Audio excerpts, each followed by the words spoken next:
Hello everyone, welcome to स्टूडेंटो। So अभी हम हैं दुर्ग में और आज हम मिलने वाले हैं डीएफओ शशि सर से।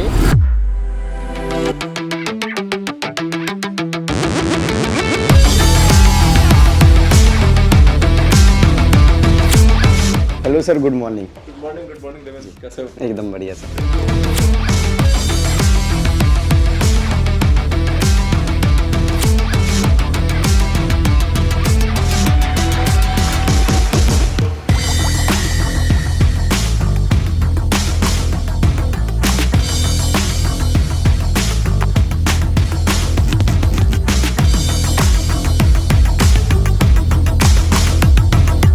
और मैं दिखाता हूँ कि हम लोग यहाँ पे नगर वन है तालपुरी, तो उसके तुम्हें दौरा करवाता हूँ, दिखाता हूँ कि क्या कुछ होता है वहाँ पे। जी सर, चलो।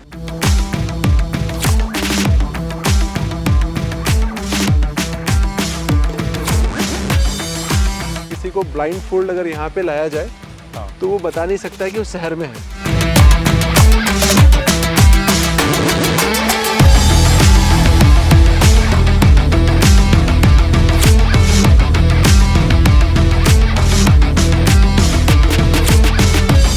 यहाँ पे जैसे फॉरेस्ट लाइब्रेरी हमने बना रखा है।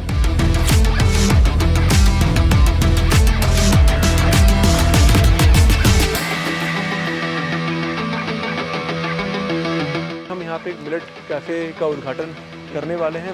जो चाउमीन मैगी टाइप का आइटम है वो भी मिलेट्स के बनेंगे। मिलेट्स के पिज़्ज़ा भी ट्राई कर रहे हैं सर, वो स्टोरी को अगर आप बताएं, उसको पोर्ट्रे करना चाहें, जो कि अभी रिसेंट में हुई थी और जिसको लेकर आपकी पूरी टीम ने काफ़ी एफर्ट्स दिए थे, जो कि काफ़ी इंटरेस्टिंग भी है। आप सभी जानते ही हैं कि आईएफएस जो ऑफिसर होते हैं उनका कितना बड़ा रोल होता है हमारे जो वन है या फिर जो इन्वायरमेंट है उससे रिलेटेड इशूज़ का। सर 2018 बैच के आईएफएस ऑफिसर हैं। सर को करीब दुर्ग में सर्विस करते हुए 1 ईयर अराउंड हो चुका है। आज हम करने वाले हैं आरडीएनएल लाइव सर के साथ कि एक फॉरेस्ट ऑफिसर का आरडीएनएल लाइव कैसा होता है। Hello sir, good morning. Good morning Devendra, कैसे हो? एकदम बढ़िया सर।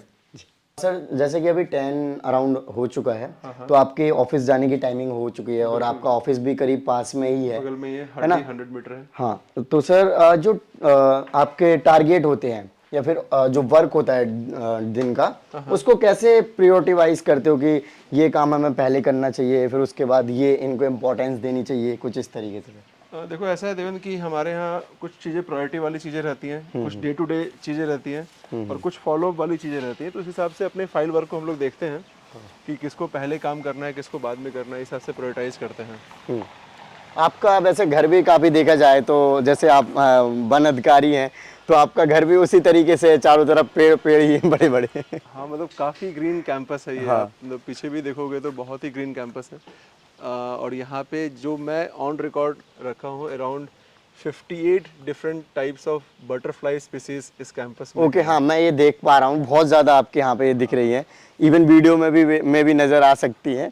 मतलब पूरा ग्रीन से ये एरिया ही पूरा कैमोफ्लेज्ड है। मतलब आप देखो तो बाहर का कुछ दिखता ही नहीं है, पूरा ही हरा भरा है ये एरिया। तो ये जो आपके बटरफ्लाई हैं कहीं और दूसरी जगह भी तो चली जाती होंगी? हाँ, सर बिल्कुल चले जाते हैं। मतलब मैंने यहाँ पे कुछ ऐसे नेक्टर प्लांट्स लगाए हैं जिसपे बटरफ्लाई आके बैठते हैं। मतलब उस तरह का इसमें गार्डनिंग वाला काम करवाया गया है जिससे कि बटरफ्लाइज इसमें काफ़ी आते हैं। सुबह के समय अच्छा, 5-6 बजे काफ़ी बर्ड्स भी यहाँ पे आपको दिखेंगे। Okay, great sir. सर ऐसे कोई प्लांट्स के नाम बताओ, क्योंकि हर कोई को पसंद होते हैं बटरफ्लाइज वगैरह देखना, क्योंकि ये सुंदर बहुत होते हैं अपने आप में। अब जैसे यहाँ पे बहुत सारे बटरफ्लाइज हैं, जैसे कॉमन क्रो है, एक लेपर्ड करके आता है, वो है। बहुत सारे कॉमन बटरफ्लाइज जो आपको यहाँ पे दिख जाएंगे। ये एक मंजिल है तो रास्ते भी होंगे और एक मेंटर भी जो मुश्किलों को आसान बना दे। नतीजे संयोग नहीं होते, दूसरों से बेहतर स्कोर होते हैं। GS Score, an institute for civil services. Good career is a process, and mentoring at GS Score is driven by primarily 2 objectives. One is empowerment and another is excellence. This is what we are known for. कामयाबी की राह पर 1000 से भी ज्यादा निशान। GS Score।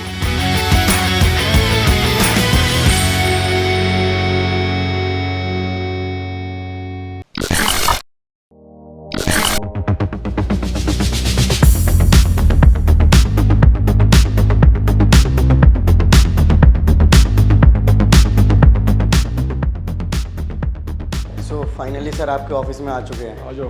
काफ़ी आपने सर ऑफिस को वैसे बना रखा है प्राकृतिक तरीके का, यहाँ नेचुरल। यहाँ से देखो बढ़िया नेचुरल लाइट भी आती है, और मतलब इसको अगर इसको खोल देते हैं तो बढ़िया बारिश वारिश जब हो रहा था तो यहाँ से दिखता भी है। हाँ बाकी ये चेयर वगैरह क्या जंगल से काट के बनवाई है? ये जो चेयर्स हैं ये सारे वुडन हैं। हाँ तो ऑब्वियस है जो लकड़ी है वो तो जंगल से ही आएगी। या हमारे यहाँ एक और भी है, मुख्यमंत्री वृक्ष संपदा योजना इस बार छत्तीसगढ़ शासन ने लॉन्च किया है। हाँ। इसमें ऐसा है कि जो कमर्शियल प्लांटेशन है वो रेवेन्यू लैंड पे हो रहा है। ओके। तो उसमें खासकर ऐसे जैसे टीक हो गया, मिलिया डूबिया हो गया, है ना, बैम्बू हो गया, नीलगिरी हो गया, ये सब को बढ़ावा दिया जा रहा है, जिससे कि जैसे जिस चेयर में बैठे हुए हो इसकी जो लकड़ियाँ बनेगी वो जंगल से ना आकर रेवेन्यू लैंड से आएगी। सर आप अपने एजुकेशन बैकग्राउंड और थोड़ा फैमिली बैकग्राउंड के बारे में बताइए। मैं रांची का रहने वाला हूँ, झारखंड का रहने वाला हूँ, और जो मेरी स्कूलिंग वगैरह है वो बोकारो से हुई है। उसके बाद मैंने बीआईटी मेसरा से मैकेनिकल इंजीनियर करा है। फिर उसके बाद रैकेट बेंकीजर करके कंपनी जिसमें मैंने काम किया था, फिर उसके बाद 2-3 साल वहाँ पे काम करने के बाद फिर यूपीएससी की तैयारी करी है। ओके। और बीच में आईएम कलकत्ता भी गया था, जब तैयारी में नहीं हो रहा तो आईएम कलकत्ता में हो गया था, वहाँ चला गया था, फिर बीच में छोड़कर फिर वापस यहाँ आकर एग्ज़ाम प्रिपरेशन में लग गया था। तो आपके लाइफ में काफ़ी कन्फ्यूज़न रही है कि फाइनल कैरियर क्या चूज़ करें? कन्फ्यूजन इज़ द सेंस ऐसा नहीं था, मतलब जैसे जब क्लास 10 में था तो मैं बहुत क्लियर था कि मुझे मैथ्स लेना है। हाँ। है ना, काफ़ी क्लियर था। फिर इंजीनियरिंग कॉलेज में था तो मैकेनिकल था, और जिस जॉब में मैं था वो भी मैकेनिकल ओरिएंटेड जॉब था, ऑपरेशंस में मेंटेनेंस के काम में मैं था रैकेट बेंकीजर में। तो फिर वहाँ जब था तो देखो मैं झारखंड बिहार से आता हूँ, तो इस एरिया में एक यूपीएससी का हमेशा से क्रेज रहा है, है ना। तो मुझे ऐसा लगता था कि ये बहुत ही टफ एग्ज़ाम है, मेरे से निकलेगा कि नहीं। हाँ हाँ। तो लेकिन जब मैंने देखा कि कुछ मेरे दोस्त एग्ज़ाम क्रैक कर लिए तो उनका एक सपोर्ट था कि ये एग्ज़ाम किया जा सकता है, फिर मैं सोचा कि मैं भी एक अटेम्प्ट देता हूँ। तो ये एक अटेम्प्ट दिया और फिर मेरे चौथे अटेम्प्ट में मैं इस एग्ज़ाम को क्लियर कर पाया। जनरली सर ये डीएफओ का जो पोस्ट है इसमें क्या क्या रिस्पॉन्सिबिलिटीज़ आती हैं और किस तरीके से काम करना होता है? देखो बहुत सारे रिस्पॉन्सिबिलिटीज़ है, बहुत सारे काम है। अगर मुझे एक नट सल में बताना जाए तो हम लोगों की तरफ 3P का कंसेप्ट है। फर्स्ट P है प्रोडक्शन। प्रोडक्शन मतलब जैसे हमारा एक वर्किंग प्लान होता है, जैसे दुर्ग के वर्किंग प्लान को मैंने अभी लिखा है, यहाँ पे नेचुरल फॉरेस्ट काफ़ी कम है, तो जो ऐसे डिविजन्स है जहाँ पे नेचुरल फॉरेस्ट काफ़ी ज़्यादा रहते हैं वहाँ पे ये वर्किंग प्लान काम करता है। और वहाँ पे फिर on the basis of working plan हमारी फेलिंग सीरीज बनती है और हम प्रोडक्शन करते हैं, मतलब फेलिंग ट्री की फेलिंग होती है, उसको काट कर लोडिंग कर कर हमारे डिपो में आता है। जैसे पहले जहाँ मैं पोस्टेड था बाड़नवा पारा, वहाँ पे जैसे डिपो में 7 करोड़ 8 करोड़ का भी ऑक्शन होता था। ओके। तो ये फर्स्ट P है प्रोडक्शन। Second is plantation. जैसे दुर्ग में इस बार हम लोग मुख्यमंत्री वृक्ष संपदा योजना में करीब 5,09,000 पौधे लगा रहे हैं, और एक पौधा तो हर द्वार plants at your door step में करीब 90,000 1 लाख पौधे का हम लोग वितरण कर लिए हैं। तो सेकंड P ये प्लांटेशन आ गया। थर्ड P जो मेरे दिल के काफ़ी करीब है और जिसमें मैं काफ़ी मेहनत करना चाहता हूँ वो है प्रोटेक्शन, सुरक्षा। तो इसमें जैसे अगर कोई इलीगल किसी ने इंक्रोचमेंट किया है हमारे एरिया को तो उसका इविक्शन कराना, या कोई वाइल्ड लाइफ रिलेटेड क्राइम है तो उसको देखना, या कहीं फॉरेस्ट फायर लग गया है तो उसको प्रिवेंट करना, मतलब to basically safeguard the natural forest. तो ये तीसरा P है प्रोटेक्शन। ये एक नटसेल एक ट्रायंगल देखो तो इस 3 P में हमारे फॉरेस्ट सर्विस का मैक्सिमम चीज़ कवर हो जाता है। Great sir. जनरली सर हमने बहुत सारे ऑफिसर्स के साथ इंटरव्यू करे हैं, चाहे IAS हो IPS हो, तो कहीं ना कहीं हर डिपार्टमेंट में जनरल पब्लिक होती है, उनके लिए कुछ ना कुछ या तो लाइब्रेरी बना देते हैं या तो जिम बना देते हैं या फिर डिफरेंट काइंड ऑफ एक्टिविटीज़ करवाते हैं। मे बी आप जंगल वाले हैं या फिर फॉरेस्ट ऑफिसर हैं, तो आपके फॉरेस्ट से जो चीज़ें या रिसोर्स से निकल के आते होंगे, डेफिनेटली कुछ जनरल पब्लिक के लिए भी होगी। यहाँ पे जैसे फॉरेस्ट लाइब्रेरी हमने बना रखा है। अच्छा, नाम है उसका फॉरेस्ट लाइब्रेरी? फॉरेस्ट लाइब्रेरी भी है जिसमें कि कोई भी आके बैठ के पढ़ सकता है निःशुल्क। चलिए एक बार दिखाइए सर। जी। और उसी के बगल में एक मिलेट कैफे भी हमने बना रखा है। कैफे? हाँ, वो अभी बन ही रहा है तो वो भी दिखाता हूँ। अंडर डेवलपमेंट है? Under development. Okay great. और अभी सामने एक जो फॉरेस्ट लाइब्रेरी हमने बनाया है जी सर, जहाँ पे बच्चे आते हैं, हमारे फॉरेस्ट स्टाफ के भी लड़के लड़कियाँ वहाँ पे आके बैठ के पढ़ते हैं। और वो जगह दिखाता हूँ। काफ़ी नेचुरल प्लेस में लाइब्रेरी को भी बना रखा है, चारों तरफ पेड़ पौधे। फॉरेस्ट है तो हम प्लांटेशन हर जगह करते हैं। जब प्लांटेशन होगा तो जनरली है कि जगह थोड़ा सा अपग्रेड हो जाता है। और आप देखो पीछे हर जगह ग्रीन कैंपस है एकदम। हाँ हाँ।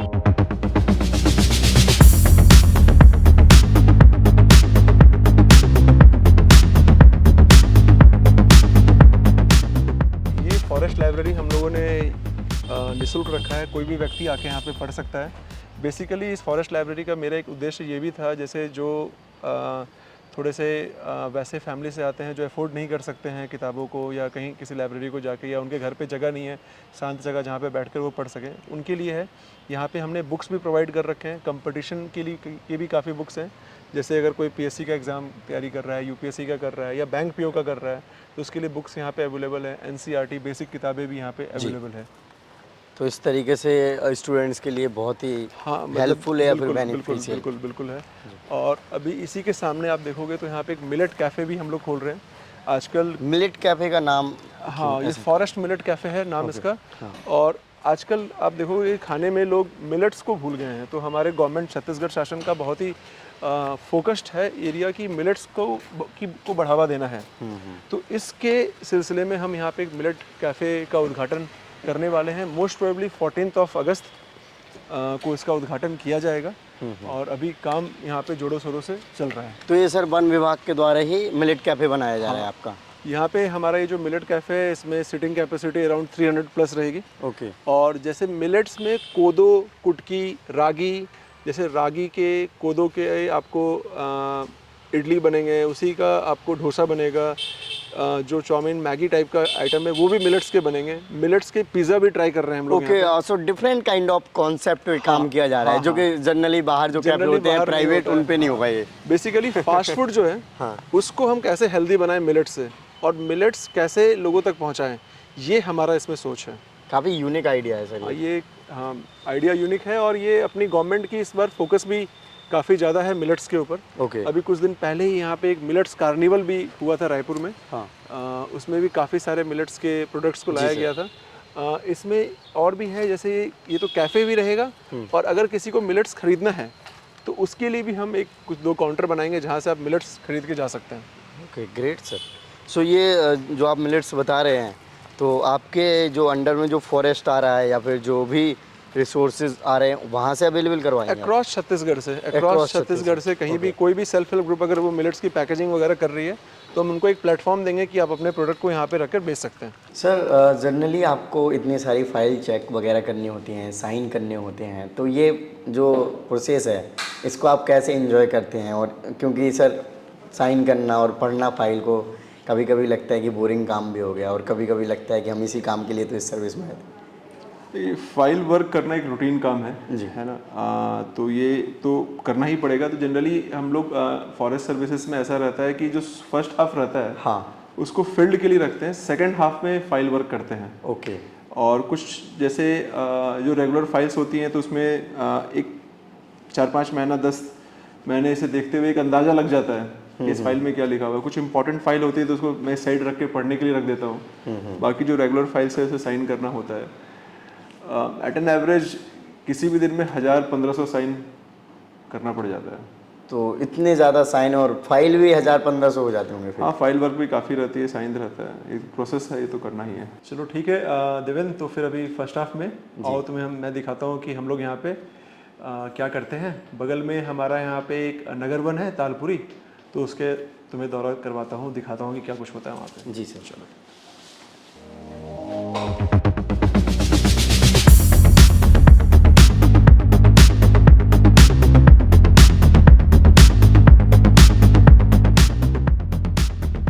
सर जैसे कि आप डीएफओ ऑफिसर हैं, तो जनरली सर जंगल वगैरह में जैसे कि लकड़ी हो गई या फिर जो जंगली जानवर होते हैं, कभी कभी इनकी इनलीगल तस्करी वगैरह भी करी जाती है। तो कभी कोई ऐसा केस आया जिसको आप शेयर करना चाहें, जो कि काफ़ी आपके लिए चैलेंजिंग रहा हो और जिसको आपने सक्सेसफुली टैकल भी किया हो? अभी कुछ 10 दिन पहले का ही एक इंसिडेंट है जहाँ पे हमारे टीम ने पुलिस की टीम मिलकर और उसको हम लोग इंटरसेप्ट किए थे। हाँ। जिसमें कि एक तेंदुए का छाल हमने पकड़ा था। ओके, तेंदुआ। हाँ, तेंदुए का, और उसमें कुछ भालू के पंजे वगैरह भी थे। इंडियन फ्लैप्सबिल टर्टल के कारकस थे, है ना, तो इस तरह काफ़ी सारे उसमें वाइल्ड एनिमल के प्रोडक्ट्स थे। तो ये एक बहुत बड़ी मतलब अचीवमेंट थी हमारी टीम के लिए, जिसमें ये हम लोग 10-15 दिन से उसको इंटरसेप्ट कर रहे थे। डिफरेंट लोकेशंस पे टीम जाके बंदों को इंट्रोगेट कर रही थी कि आगे का हमें लीड मिले। तो जो पूरा चेन है जिसने ये काम को किया, जो मीडिएटर है और जिसने जो मार्केट में सेल करेगा, पूरे चेन को हमने क्रैक डाउन कर लिया है। तो इसमें करीब पूरी टीम लगी हुई थी, सिर्फ दुर्ग डिवीज़न की टीम नहीं, पुलिस की टीम भी थी और भी डिवीजन्स की टीम थी। एक बहुत ही मैसिव ऑपरेशन हमने इस पे किया था। ओके, सो इसमें फॉरेस्ट ऑफिसर्स के अलावा जैसे आईपीएस और आईएएस ऑफिसर्स भी रहते हैं? बिल्कुल थे।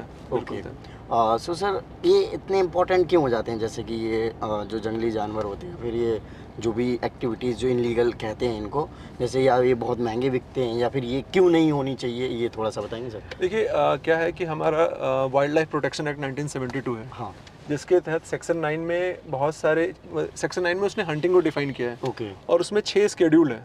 तो जो एनिमल की सेंसिटिविटी है, सेंसिटिविटी इन द सेंस जो इंडेंजर कैटेगरी, हाँ, इंडेंजर कैटेगरी है, थ्रेटेंड है, तो उस हिसाब से उसको अलग अलग स्केड्यूल में रखा गया है प्रोटेक्शन के लिए। तो जैसे लेपर्ड है, टाइगर है, ये सब एकदम टॉप मोस्ट प्रोटेक्शन स्केड्यूल में आते हैं। Okay sir. तो इनके हंटिंग के लिए बहुत ही स्ट्रिंजेंट प्रोविजंस हैं, जो इसमें नॉन बेलेबल, नॉन कंपाउंडेबल है ये सब। तो इस तरह से है कि इनके प्रोटेक्शन के लिए ही है कि एनिमल का प्रोटेक्शन हो पाए, उनकी ओवर किल या किलिंग ना हो पाए, इसलिए ही इसको किया गया है। और प्लस इलीगल जो मार्केट है उसमें एनिमल प्रोडक्ट्स के काफ़ी हाई वैल्यूज़ में बिकते हैं। और काफ़ी सारी भ्रांतियाँ हैं, काफ़ी सारे मिथ हैं। बहुत सारे एनिमल के ऐसे प्रोडक्ट हैं जिनको देख के लोगों को लगता है कि इसमें कुछ एफ्रोडिजियाक प्रॉपर्टी है या कुछ तंत्र वंत्र विद्या वाली चीज़ें भी आती है, जिस कारण से भी लोग ये सब चीज़ें करते हैं। सर जैसे कि आपने अभी बताया था कि आपका फर्स्ट हाफ जो होता है वो फील्ड का होता है, सर आप रेगुलर बेसिस पे करते रहते हैं या फिर कभी कभी फील्ड नहीं जाना होता है, तो उसके टाइम पे क्या करते हैं? क्योंकि जनरली ये नहीं कि आप डेली फील्ड पर ही जा रहे हैं या फिर डेली ऑफिस वर्क ही कर रहे हैं, कभी कभी मीटिंग्स वगैरह या फिर और भी काम होते होंगे सर? देखिए, जो फॉरेस्ट में जो जॉब प्रोफाइल है वो हमारा 24/7 है। ओके, है ना, मतलब अगर 24 घंटे की नौकरी है। रात के 1 बजे अगर कहीं फॉरेस्ट में फायर लग जाता है तो टीम जाती है, डीएफओ जाते हैं, एसडीओ जाते हैं, सभी लोग जाते हैं। जैसे मान लीजिए अगर कोई वाइल्ड लाइफ केसेस हो गया है तो उसमें दिन रात टीम लगी हुई रहती है। जनरली जो फॉरेस्ट ऑफिसर्स हैं वो ऐसा करते हैं कि फर्स्ट हाफ फील्ड विजिट के लिए रखते हैं और सेकेंड हाफ में ऑफिस में बैठते हैं। मतलब एक बहुत ही ब्यूटीफुल एमलगमेशन है ये सर्विस, जिसमें ऑन फील्ड आप बहुत सारे काम भी कर रहे हैं और ऑफिस के भी आप बहुत सारे काम कर रहे हैं। जी सर, जैसे कि आपने आईएफएस सेलेक्ट किया, कुछ लोग होते हैं आईएएस आईपीएस वगैरह करते हैं, तो आप इस फील्ड में क्यों आए या फिर आपका इंटरेस्ट था? देखो, पहले तो ऐसा थोड़ा बहुत तो था ही इंटरेस्ट मेरा, है ना। हर किसी का रहता है कि वाइल्ड लाइफ के लिए, प्रकृति के लिए, नेचर के लिए काम करना, एक इंटरेस्ट रहता है ये। लेकिन जनरली तीनों ऑल इंडिया सर्विस है, आईएएस आईपीएस आईएफएस, तो जनरली लोग कंपेयर करते हैं। तो मैं बताऊं कि इस सर्विस की कुछ ऐसी खासियत है कि ये इस सर्विस को काफ़ी यूनिक बनाती है। अब देखो कि हमारे में प्रोटेक्शन वर्क है, जिसमें कि जो पुलिस का जो वर्क है वो भी हमारे साथ है। हमारे पास फिर प्रोडक्शन और प्रोटेक्शन का भी वर्क रहता है, प्रोडक्शन का रहता है ना, प्लांटेशन वर्क रहता है। तो इट्स अ ब्यूटीफुल एमलगमेशन। दोनों सर्विस का निचोड़ है इंडियन फॉरेस्ट सर्विस। अगर आप इस सर्विस के वो नीश को अगर आप पसंद करोगे तो इससे अच्छी कोई सर्विस नहीं है।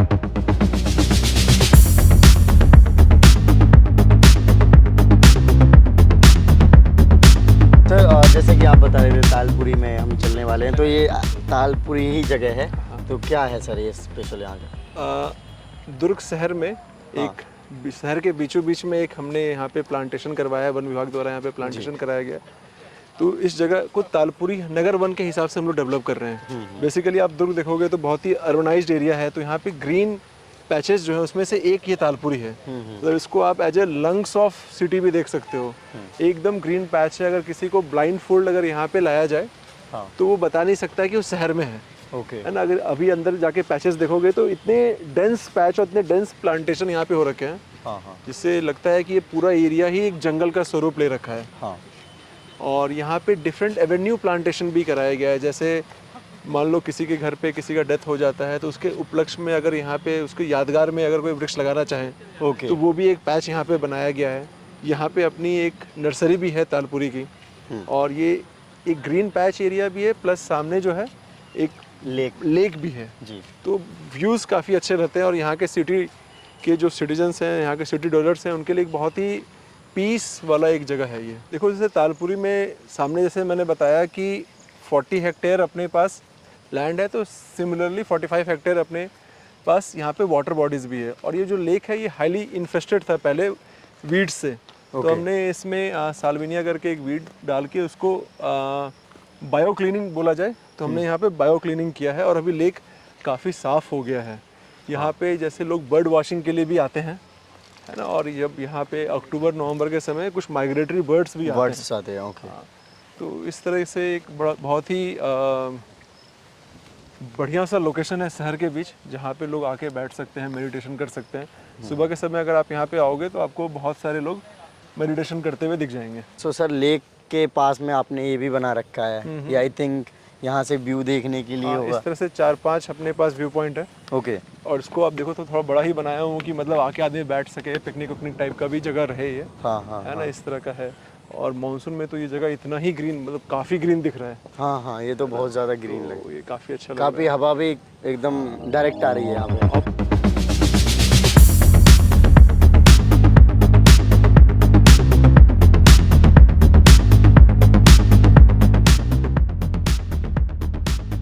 पूरे एरिया की यहाँ पे अपने फेंसिंग बाउंड्री वॉल कर रखे हैं। ओके। है ना, तो जो भी है ये पूरा अंदर एक प्रोटेक्टेड एरिया ही है। एक प्रकार से चारों तरफ से कवर हो गया है कि हाँ ये इस जंगल है। तालपुरी ना? हाँ, तालपुरी। ओके।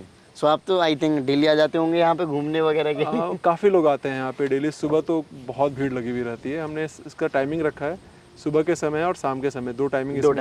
सनसेट से पहले यहाँ से चले जाते, इस तरह का है। ओके। सो यहाँ भी सर जैसे कि ये फॉरेस्ट मतलब कर्मचारी वगैरह हैं, पुलिस वाले हैं, तो ये लोग कितने रहते हैं यहाँ पे? जैसे यहाँ पे हमारे साथ राजेश प्रजापति जी हैं, ये यहाँ पे नर्सरी प्रभारी हैं। हाँ। ये यहाँ पे फॉरेस्टर हैं, कमल है, ये यहाँ पे वन रक्षक है। तो ये इस एरिया को सेफगार्ड वगैरह करने के लिए अपने दिन रात लगे रहते हैं।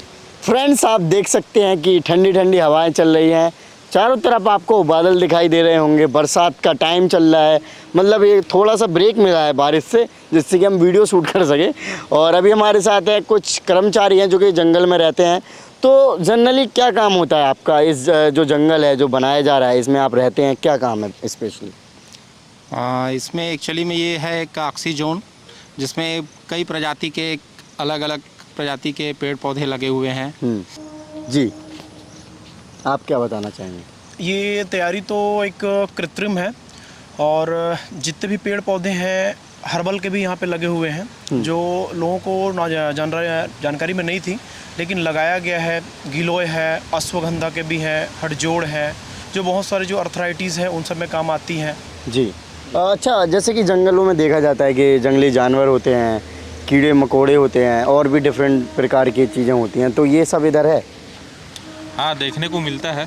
जनरली सांप हो गया, जहरीली हो गया, बिना जहर वाले, नेवला हो गया। ठीक है। नहीं, अपने रहवास में रहते हैं। अच्छा। और नेवला हो गया। जो अपन जनरली छत्तीसगढ़ी भाषा में बोलते हैं गोइहा, वो भी देखने को मिलता है। छोटे मोटे कीड़े मकोड़े जनरली देखने को मिलता है। तो आपको डर वगैरह नहीं लगता इनसे? किसी भी जानवर को अगर छेड़ेंगे तो वो हमला करेगा, ऐसे में नहीं छेड़ेंगे तो अपने रास्ते जाते हैं।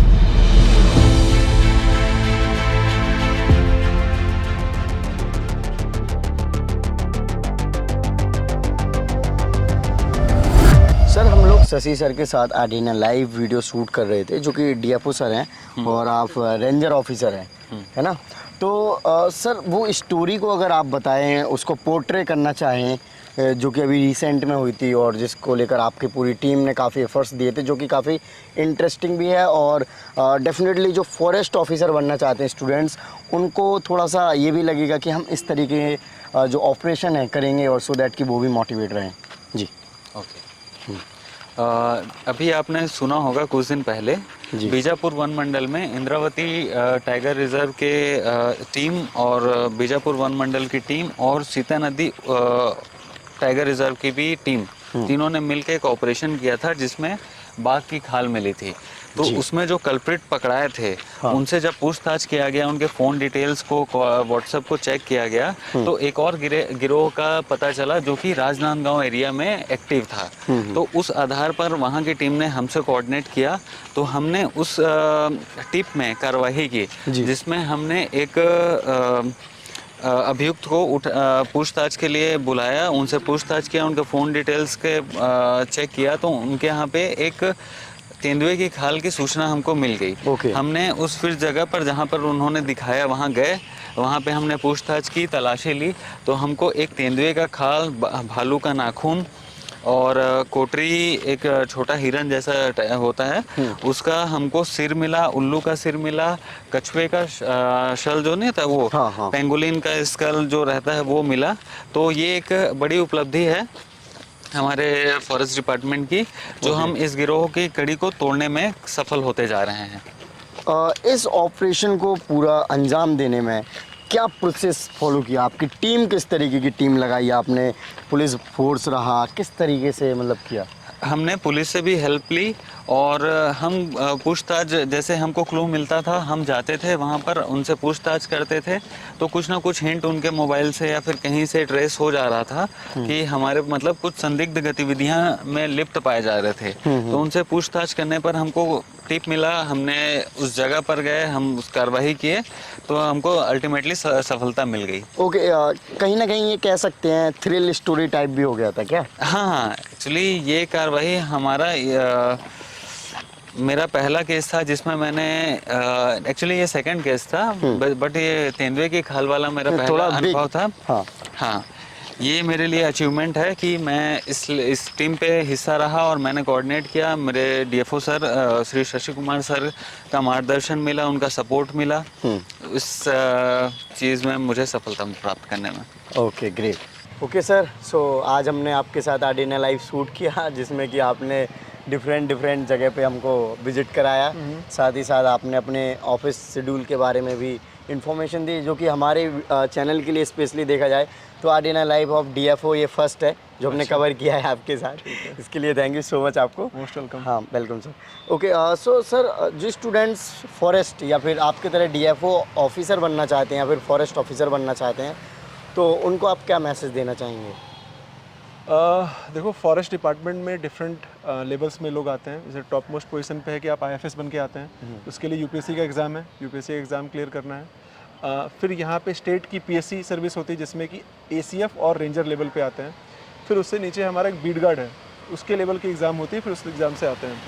तो जनरली जो अगर यूपीएससी क्लियर करके आना चाह रहे हैं और अगर 11th-12th में है, तो मैं उनको बोलूँगा कि अभी आराम से पढ़ें है ना। और अगर ग्रेजुएशन करने के बाद या अपने फाइनल ईयर में भी अगर आदमी स्टार्ट करना चाहे तो इस एग्ज़ाम को क्लियर किया जा सकता है, पहले दूसरे अटेम्प्ट में भी क्लियर किया जा सकता है। बस इसको सिंगल गोल लेकर ना करें, अपना प्लान बी भी तैयार रखें। तो thank you so much for your lovely message.